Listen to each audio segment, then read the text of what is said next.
Okay, so it's been a while, but I've been busy. Exams happened, I had to isolate, I got a bit sad, and then summer happened. But now, I'm back, and I'm working on something new.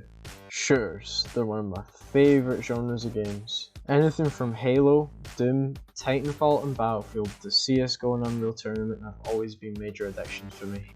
So, of course I had to feel that addiction more. With Halo Infinite right around the corner, of course it's a great time to start. For school, my game dev class has to make a project. Everyone except this one engineless genius is using Scottish coding to make fun, simple games.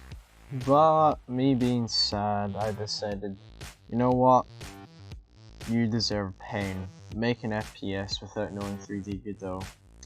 So I did.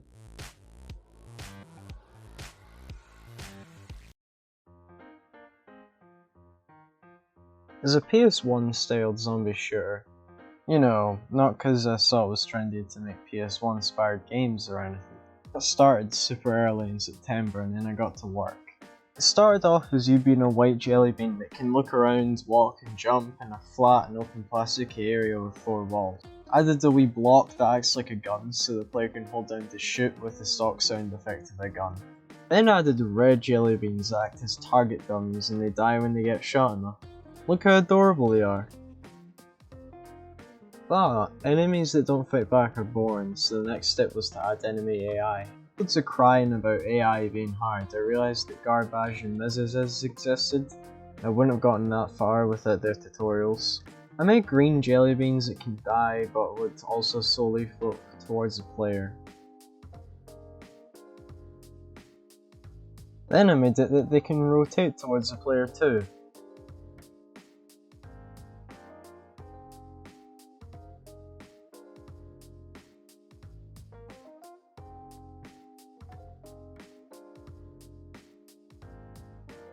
I showed the game to my pals and they liked it, but they're having trouble seeing what they're aiming at.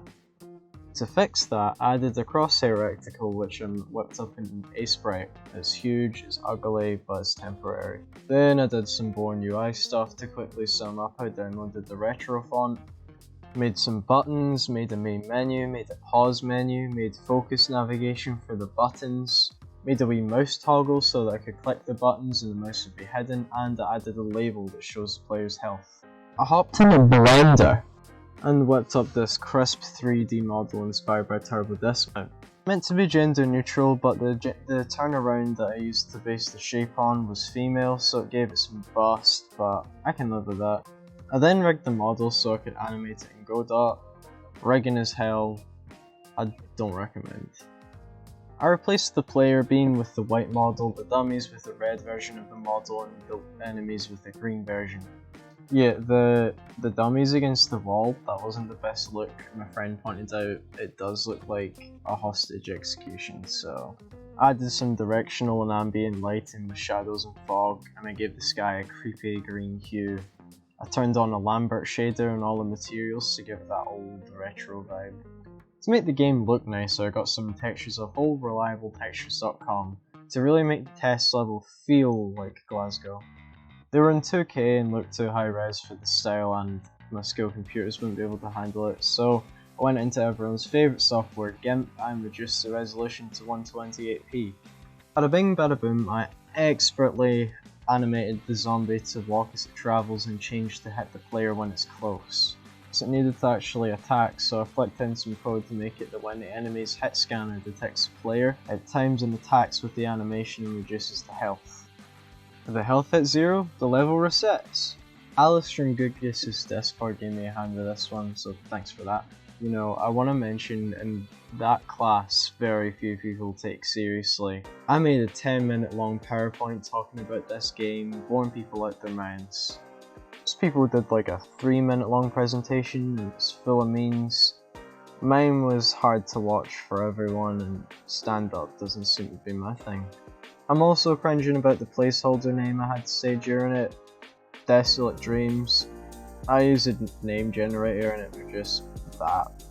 Of course controller support was needed because I'm lame and suck at mouse and keyboard, but the main features were done, and easy as that, it was sorted ignoring hours of head scratching. I'm still miles off my final outcome for the project, but I made a good start on it. I'll make another devlog once I made significant progress. It's been a good learning experience, I've learnt a lot, and that pushes me to keep going with the project. Hopefully I won't get distracted or fall prey to some scope creep and get this done and dusted for April, which is the deadline. Lots more content to reveal. If you'd like to play the game for yourself, make sure to check out my itch page. I'll put an alpha up there in a few weeks if anyone wants to try it out and send me some feedback. Cheers lads, I'll see you in the next one.